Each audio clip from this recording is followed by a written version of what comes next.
This video is brought to you by the No Fear community. I guess it started when I was 19, really. I mean, I was venture funded. I put together, one of the first digital comic companies that existed in the United States.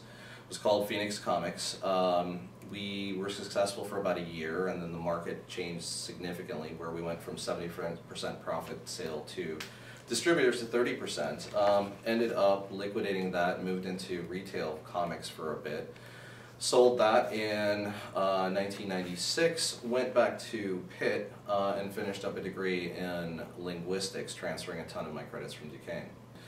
In 2001, I was running a company called OSD, and we had clients from California to New York to London. A lot of what we were doing at that point in time was restructuring startups, raising venture capital, working on new products, and bringing new products to market. I had a staff of about 16, and I think it was May of '01 where everything came to a halt.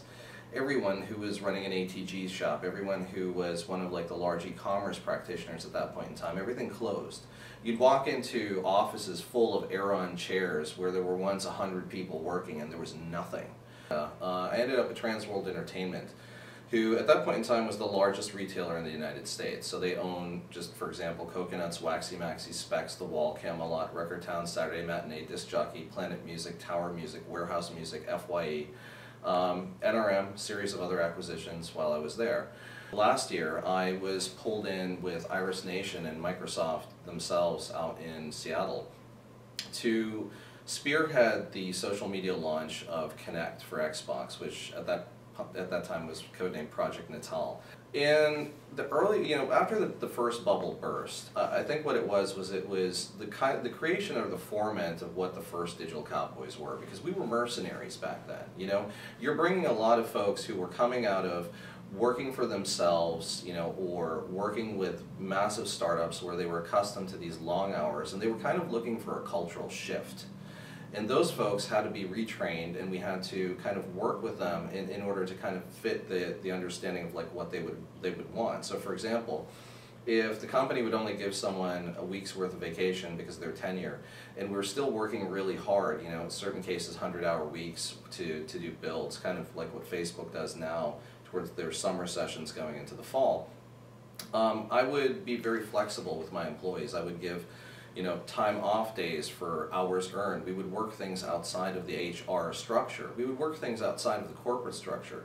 But we did it in a way that allowed for a changing of the enterprise culture by defining culture for ourselves with the web. You have to. At the end of the day, you need to keep the best people in the best positions. You need to keep them engaged. And you need to understand that if you're running them full force, 24/7, through heavy build situations, granted that you get into months, where it's just kind of operational, but you have to be in a position where not only is your authority not necessarily challenged, but you are lauded for being a person who's actually coming to them and working with them in a way that's allowing their capabilities to be best utilized. So there was a lot of buddy bosses. They're like, hey, I'll be the buddy. Well, that doesn't necessarily work, because there's a line of basically like a delineation, in between you and your authority. You can have drinks with them after work. You can support them.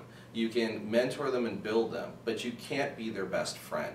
And that's a line that you have to understand that you can't necessarily cross. And that was true then, and that's even more true now. Because if you look at new media as really what it is, which is a bridge inside of the organization, it's a bridge in between cultures globally. The digital cowboys understand that it's less about culture and it's more about the person. They understand that you can have identification and synergies with folks who are in Helsinki, who are in London, who are in Dubai, who are in Abu Dhabi, who are in Tokyo, who are in California. But they also understand the nuances of culture in between someone who's from New York to someone who's from LA, but also the slight differences and variations in cultural acquiescence from one person to another as to how you would deal with someone who comes from another country altogether. So you're almost begging a question now, because another big theme in No Fear is globalization. Now, granted, you're somebody, you said that your family, they were Saudis that moved to India, that then moved to Pakistan, that then moved to the United States. So you were born global, but talk about how that's impacted you. But then what is globalization then? Where are we? Well, I'll give you the background. So my grandfather was Saudi, married a Saudi woman, immigrated to India, and there was very limited work. On my mother's side, they were Persian and Saudi, who also ended up in India, work, buying companies, that sort of thing. Partition happened, and my father had to smuggle our family across a demilitarized zone while being shot at by British and Pakistani snipers. I think what we had before was cultural effrontery in between levels of class, and you really have to think about that. What social media and new media have done is I have the ability to reach out and talk to the CEO of Ogilvy if I've never met him before. In 2008, I'll give you a case in point, so Tony Say, CEO of Zappos. Tony and I were cool and we've been talking on Twitter, and I was working with a colleague of mine who was coordinating the Fashion Week show for Richie Rich, and she goes, "Hey, you know anyone with shoes?" And I go, "What kind of shoes?" And she goes, she shows me pictures, and they're like all Jimmy Choos is what she's looking for. I'm like, "Give me about 5 minutes."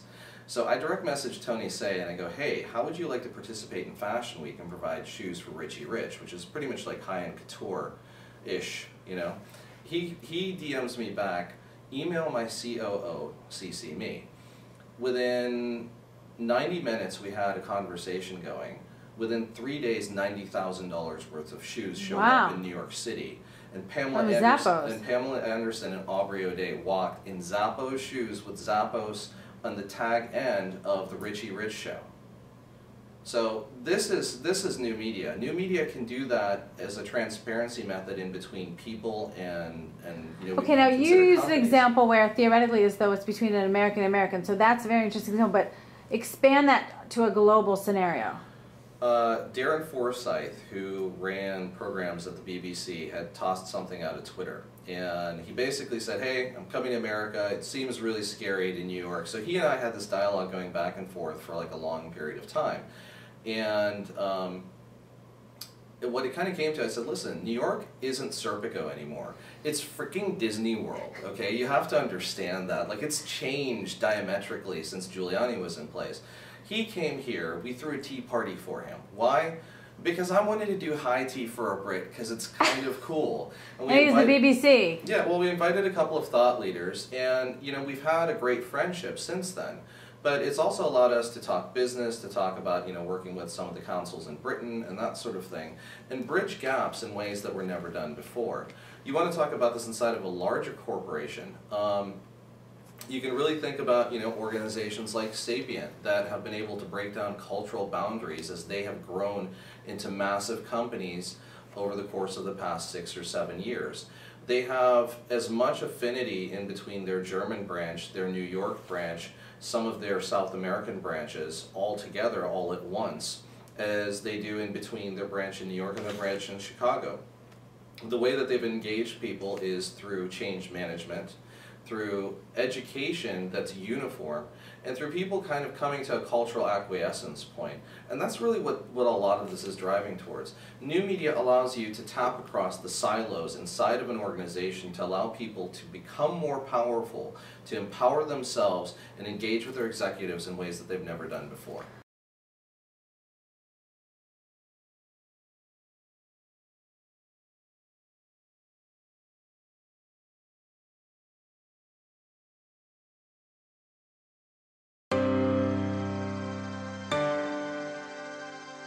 This video is brought to you by the No Fear community.